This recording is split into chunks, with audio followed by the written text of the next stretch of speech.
আসসালামু আলাইকুম আমার সকল ভিউয়ার্স, আশা করি সকলেই ভালো আছেন, সুস্থ আছেন। আমার সকল দাদা ভাই দিদি ভাইয়ের জন্য আজকের আমার এই বশীকরণ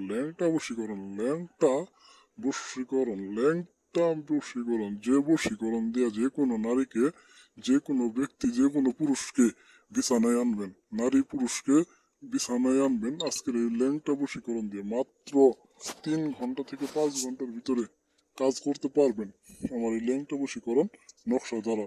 আপনারা যদি এই আমলটি বা এই তদবিরটি করতে চান, কিভাবে করবেন আমি নিয়ম বলে দিব। এই ভিডিওটি সম্পূর্ণ মনোযোগ সহকারে দেখুন, আমি আপনাদেরকে সমস্ত কিছু A to Z বলে দিব।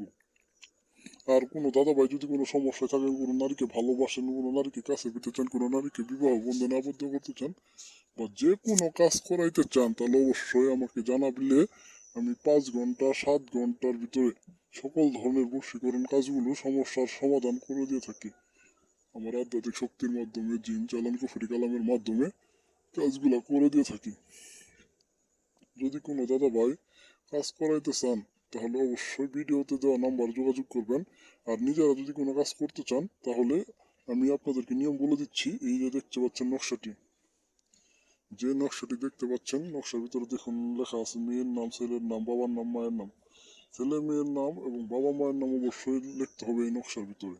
নকশাটি জাফরান কস্তুরীর কালি ধারা অঙ্কন করিবেন সাদা কাফনের কাপড়ে। অঙ্কন করিবার পর এই কাফনের কাপড়টিতে কবরস্থান, গুরুস্থান আর শ্মশান ঘাটের একটা কয়লা, সদ্য লাশ পড়ানো একটা কয়লা নিয়ে, কবরস্থানের মাটি নিয়ে একত্রে এই কাপড়ে রাখবেন। রাখার পর এই কাপড়টি লাল কাপড় দিয়ে মোড়াইয়া শ্মশান ঘাট অথবা নতুন কবরের পাশে 1 ফুট গর্ত করে পুঁতে রাখবেন। ইনশাল্লাহ দেখবেন জিন দ্বারা আপনার এই কাজটি স্বয়ংসম্পূর্ণ হবে। জিন দ্বারা আপনার এই কাজটি স্বয়ংসম্পূর্ণ হবে। সে যে ব্যক্তির নাম লিখে দিবেন, সেই ব্যক্তিটি আপনার অনুগত হবে, আপনার বাধ্য হবে, আপনার বশীভূত হয়ে যাবে।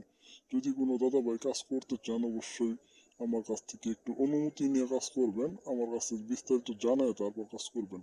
না হলে আপনি এই কাজগুলো করতে গেলে নানা রকম সমস্যার সম্মুখীন হবেন, নানা রকম অলৌকিক বিষয়ের উপর আপনি দেখা যাবো যে নানা রকম বাধা বিঘ্নতা ঘটবে। এবং কি, যদি সহি সালামত কাজ করতে না পারেন, দেখা যাবে কাজে কোনো ফল আসলো না, অনুমতি নিলেন না, কোনো ফল আসলো না, তখন আপনার মন খারাপ হবে। তাই আমার কাছ থেকে অনুমতি ছাড়া কোনো কাজ করতে যাবেন না।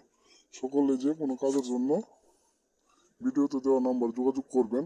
নিজেরা কাজ করতে না পারলে ভয়ের কিছু নাই। যদি মনের এরকম একটা আশা থাকে যে পূরণ করার খুব ইচ্ছা, তাহলে অবশ্যই আমাকে জানাবেন। সকলেই ভালো থাকবেন, সুস্থ থাকবেন। আসসালামু আলাইকুম।